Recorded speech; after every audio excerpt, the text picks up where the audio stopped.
Bank Indonesia Wilayah Sumatera Selatan bersama pihak Direktur Kriminal Khusus Polda Sumatera Selatan melakukan pemusnahan barang temuan berupa uang palsu. Kegiatan ini dilakukan setelah berhasil mengumpulkan 6.900 lembar uang palsu dalam bentuk pecahan 100.000, 50.000, 20.000, 10.000, dan 5.000. Setelah dilakukan pemeriksaan oleh Bank Indonesia Pusat dan dinyatakan palsu, baru dilakukan pemusnahan.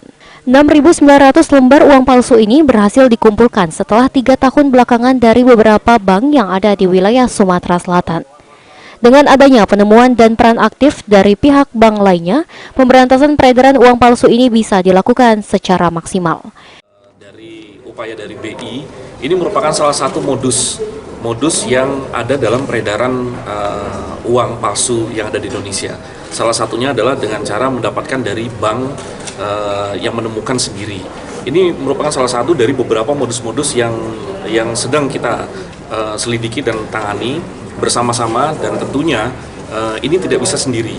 Nah, kita membutuhkan satu tim yang kuat, yang tadi sudah disampaikan, kita mempunyai botas supal yang kuat, sehingga membutuhkan suatu upaya komprehensif dari berbagai lintas instansi untuk melakukan, pertama adalah pencegahan, yang kedua adalah melakukan penegakan hukum terkait dengan peredaran uang palsu tersebut. Jadi kita bersama-sama dengan BI untuk bersama-sama untuk melakukan pencegahan dan pemberantasan dari peredaran uang palsu tersebut.